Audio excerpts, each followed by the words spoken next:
আসসালামু আলাইকুম। Advanced learning একাডেমির পক্ষ থেকে সবাইকে জানাই অনেক অনেক শুভেচ্ছা ও অভিনন্দন। সুপ্রিয় নবম ও দশম শ্রেণীর শিক্ষার্থীরা, আজ সমাধান করব তোমাদের গণিত বইয়ের অনুশীলনী 17 অর্থাৎ পরিসংখ্যান এই অধ্যায়ের উদাহরণ 2। এটা দেওয়া আছে তোমাদের গণিত বইয়ের পৃষ্ঠা 327। উদাহরণ 2, নিচে 40 জন শিক্ষার্থীর বার্ষিক পরীক্ষার ইংরেজিতে প্রাপ্ত নম্বর দেওয়া হলো। প্রাপ্ত নম্বরের ক্রমযোজিত গণসংখ্যা সারণী তৈরি করো। অর্থাৎ এখানে এই 70 থেকে শুরু করে এখানে দেখো 76 এই পর্যন্ত এখানে মোট 40 জন শিক্ষার্থীর বার্ষিক পরীক্ষার ইংরেজিতে প্রাপ্ত নম্বর দেওয়া আছে। তো এখান থেকে আমাদেরকে বলা হয়েছে ক্রমযোজিত গণসংখ্যা সারণী তৈরি করতে। তো ক্রমযোজিত গণসংখ্যা সারণী তৈরির প্রথম ধাপ হলো পরিসর নির্ণয় করা। আর পরিসর নির্ণয় করার প্রথম ধাপ হলো এখান থেকে খুঁজে বের করা সবচাইতে ছোট সংখ্যা কোনটি বা সর্বনিম্ন মান কোনটি আর সর্বোচ্চ মান কোনটি। এখানে সর্বনিম্ন মান হলো 35 এবং সর্বোচ্চ মান বা সবচাইতে বড় সংখ্যাটি হলো 90। তো শুরুতে আমরা এখন পরিসর নির্ণয় করব। তো আমরা শুরুতে লিখব এখানে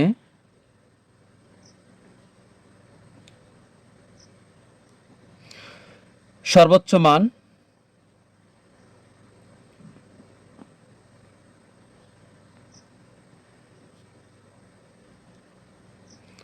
মান 90 এবং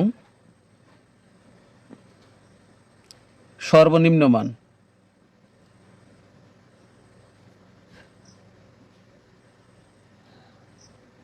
মান হলো 35। তো সুতরাং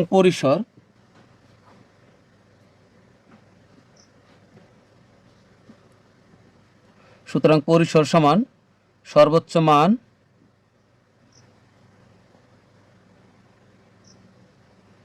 বিয়োগ সর্বনিম্ন মান।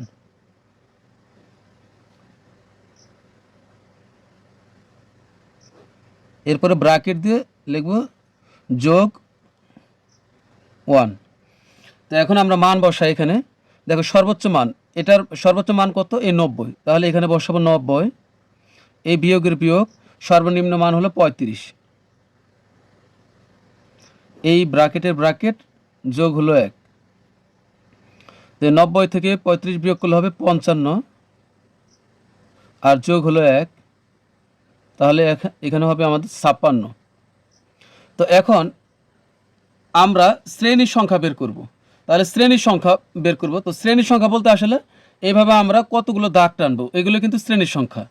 তো এখন আমাদের কিন্তু শ্রেণী ব্যাপ্তি ধরতে হবে। কত? শ্রেণী ব্যাপ্তি বা শ্রেণী ব্যবধান, শ্রেণী ব্যবধান কত ধরবো? এখানে 56 বের হয়েছে, তো আমরা এখানে 5 ধরবো। যদি 56-এর উপরে যেত সেক্ষেত্রে আমরা শ্রেণী ব্যবধান 10 ধরলে সুবিধা হবে। তো উদাহরণে আমাদের 5 ধরে করা হয়েছে, তাহলে আমরা 5ই ধরলাম। তো লিখব শ্রেণী ব্যবধান 5 ধরে বা শ্রেণী ব্যাপ্তি, বা শ্রেণী ব্যাপ্তি আর ব্যবধান একই। শ্রেণী ব্যাপ্তি 5 ধরে শ্রেণীর সংখ্যা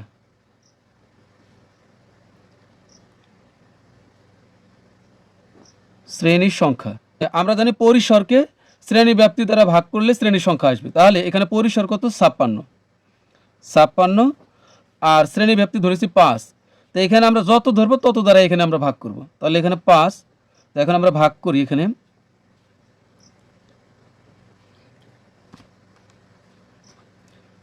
56 ভাগ হবে 5, তাহলে হবে 11.2।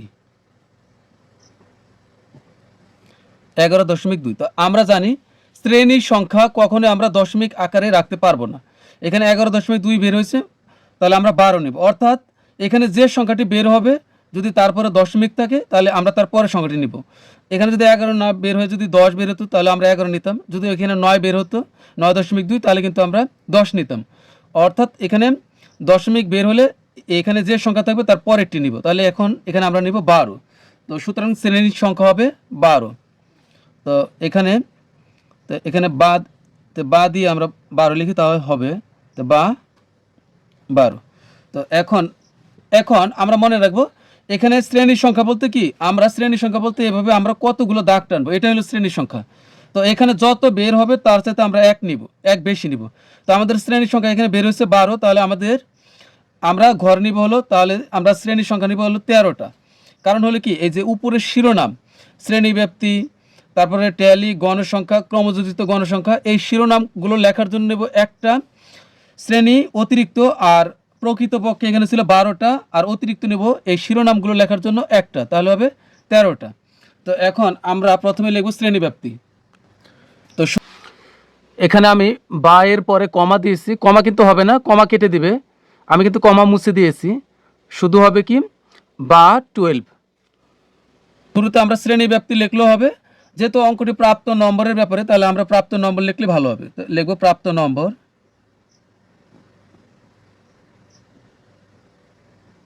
প্রাপ্ত নম্বর, এরপরে দিব আমরা, এরপরে দিব ট্যালি চিহ্ন,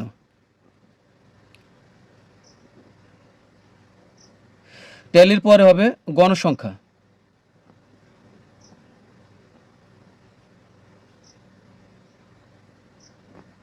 সবশেষে দিব ক্রমযোজিত গণসংখ্যা।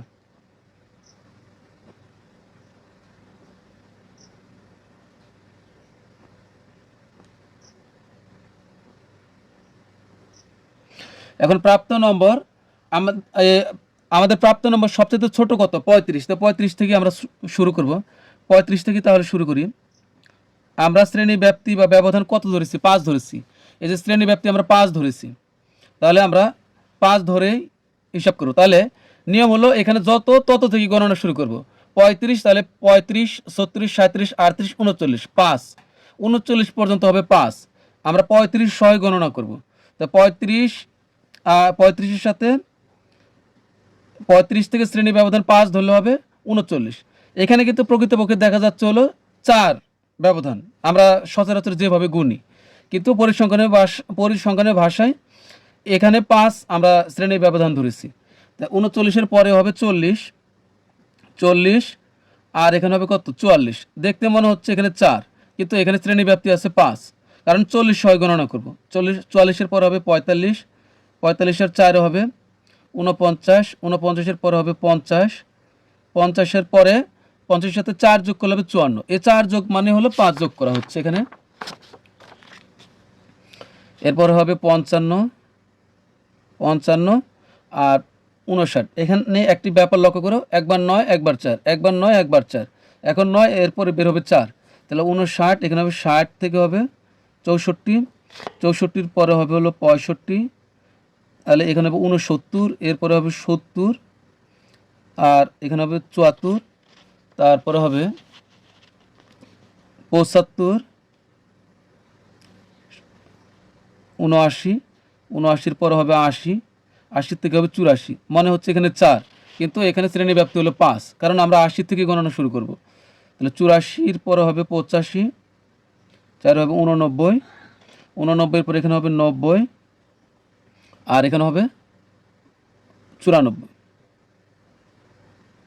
তো আমাদের সর্বোচ্চ সংখ্যা ছিল 90, তো আমরা কিন্তু এখানে দেখো 94 গিয়েছি, এটা কোনো সমস্যা নেই।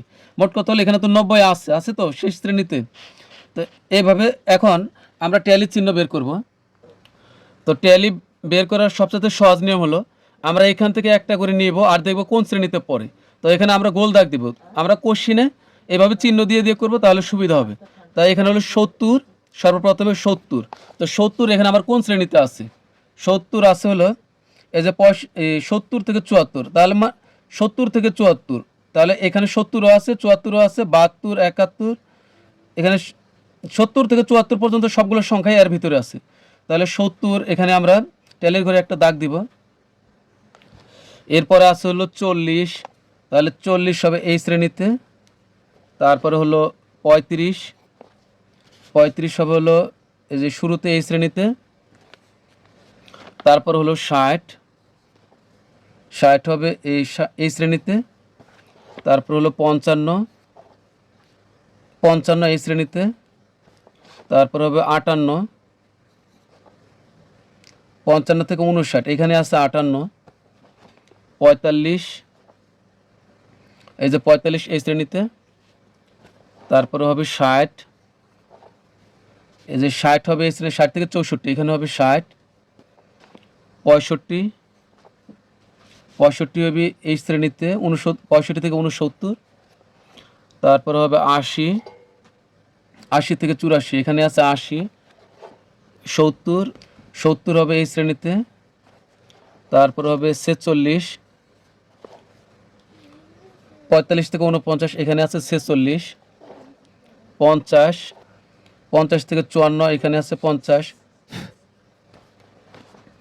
60, এখানে হচ্ছে 60 থেকে 64 এখানে 60, তারপরে হলো 65, 65 থেকে 69 এখানে হবে 65, তারপরে 70, 70 থেকে 74 এখানে 70, তারপরে হলো 58, 55 থেকে 59 এখানে হবে 58, 60, 60 থেকে 64 এখানে হবে 60, তারপরে হবে 48, 45 থেকে 49 এখানে আছে 48, 70, 70 থেকে 74 এখানে আছে 70, এরপরে হবে 36, 35 থেকে 39 এখানে আছে 36, 85, 85 এই যে এখানে হলো 85 থেকে 89 এখানে আছে 85, তারপরে হলো 60, 60 থেকে 64, তাহলে 1 2 3 4 চারটা হয়ে গেলে এরপরের টি 5 নম্বরটি আমরা এইভাবে কোনাকুনি দাগ দিলে, এই যে কোনাকুনি যে দাগ দিলাম এটাও কিন্তু একটা, তার মানে এটা হলো 5টা হলো এখানে। তারপর হবে 50, 50, 50 থেকে 54 এখানে হবে 50, তারপর 46, 45 থেকে 49 এখানে হবে 46, তারপরে 65, 65 থেকে 69 এখানে হবে 65, 55, এই যে 55 থেকে 59 এখানে আছে 55, 61, 60 থেকে 64 এখানে 61, এখন পরেরটি আমরা আলাদাভাবে দিব। তারপর হবে 72, 70 থেকে 74 এখানে 72, তো 1 2 3 4টা হয়ে গেছে, তো 5 নম্বরটা এইভাবে দেবো কোনাকুনি। তারপরে 85, এই যে 85 থেকে 89 এখানে হবে 85, তারপরে 90, 90 থেকে 94 এখানে হবে 90, তারপরে হলো 68, 65 থেকে 69 এখানে আছে 68, 65, 65 থেকে 69 এখানে 65, 1 2 3 4টা 5 নম্বরটা আমরা কোনাকুনি দিব। তারপর হবে 50, 50, 50 থেকে 54 এখানে 50, তারপর হবে 40, এই 40 থেকে 44 এখানে হবে 40, 56, 55 থেকে 59 এখানে আছে 56, 1 2 3 4 55 পরে কিন্তু 56, তাহলে এই 5 নম্বরটা কোনাকুনি দিব। তারপর হবে 60, 60 থেকে 64 এখানে আছে 60, 65, 65 থেকে 69 এখানে 65, তারপর হবে 46, এই 46, 45-এর পরে 46, তাহলে 1 2 3 4টা হয়ে গেছে, 5 নম্বরটা কোনাকুনি। সর্বশেষ হবে 76, সর্বশেষ 76, 75-এর পরে হলো 76। তো এখন এগুলো আমরা গণসংখ্যার ঘরে লিখব। এখন এগুলো সবগুলো আমরা গণসংখ্যার ঘরে বসাবো। তো এখানে আছে কত, 1 2টি, তাহলে 2, এখানেও 2, 5, 3, 5, 5 আর 2 হলো 7, 5 আর 1 6, 5, তারপরে হলো 1 1 2 1। তো সবগুলো এখন আমরা এখানে সবগুলো এখন যোগ করি। এখানে 2 2 4, 2 2 4, 4 আর 5 9, 9 আর 3 12, 12 আর 5 17, 17 আর 7 হলো 24, আর 6 30, আর 5 35, 36, 37, আর 2 হলো 39, আর 1 হলো 40। তার মানে এখানে হলো আমাদের মোট গণসংখ্যা বের হচ্ছিল 40, 40টি হবে, যেহেতু আমাদের প্রশ্নে উল্লেখই আছে। তাহলে মোট n সমান হলো 40। তার মানে আমাদের গণসংখ্যা বা ট্যালি এটা কিন্তু বের করে ঠিক আছে, যেহেতু আমাদের প্রশ্নে দেখো উল্লেখ আছে 40 জন শিক্ষার্থী, তাহলে 40 বের হয়েছে, এটা সঠিক আছে। তো এখন আমরা পূরণ করব ক্রমযোজিত গণসংখ্যা। তো ক্রমযোজিত গণসংখ্যা আমরা কিভাবে লিখব? তো এখানে কত আছে? তো এখানে আছে হলো 2, তো প্রথম 2টা আমরা এখানেই লিখব 2। এরপরে এটার সাথে যোগ করে আমরা এখানে নামাবো, 2 আর 2 যোগ করলে হবে 4, 4-এর সাথে আবার 5 যোগ করলে হবে 9, 9 আর 3 যোগ করলে হবে 12, আর 12 আর 5 যোগ করলে হবে 17, আর 7 যোগ করলে হবে 24, 24 আর 6 হলো 30, 30 আর 5 হবে 35। তো এখানে আরেকটু কাজ বাকি আছে, তোমরা যদি এখানে লিখে দাও যে ক্রমযোজিত গণসংখ্যা সারণী, তাহলে কিন্তু আরও ভালো হবে। তো আমরা লিখে দেব এখানে ক্রমযোজিত গণসংখ্যা সারণী।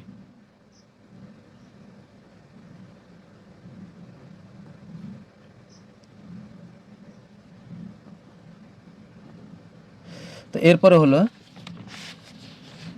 35 আর 1 হলো 36, 36 আর 1 হলো 37, 37 আর 2 হলো 39, 39 আর 1 হলো 40। তো এখানে দেখো 40 বের হয়েছে। মোট কথা হলো ক্রমযোজিত গণসংখ্যা সবশেষে যত নামবে আর তোমার এই গণসংখ্যার ঘরে যোগ করলে কিন্তু ঠিক ততই থাকবে, অর্থাৎ এইটা আর এটা কিন্তু মিল থাকবে। তার মানে যদি মিল থাকে তাহলে বুঝবে যে আমাদের এই যোগফলটা ঠিক আছে। তাহলে এটা কিন্তু আমাদের ক্রমযোজিত গণসংখ্যা সারণী, আমাদেরকে আর এর সাথে বেশি কিছু করতে বলা হয়নি। তা তো আমাদের ক্রমযোজিত গণসংখ্যা সারণী তৈরি হয়ে গেলো। তো আজকের মতো আমাদের ক্লাস এখানে শেষ। পরবর্তী ক্লাস দেখার আমন্ত্রণ জানিয়ে তোমাদের কাছ থেকে বিদায় নিচ্ছি। সবাই ভালো থাকবে, সুস্থ থাকবে। আল্লাহ হাফেজ।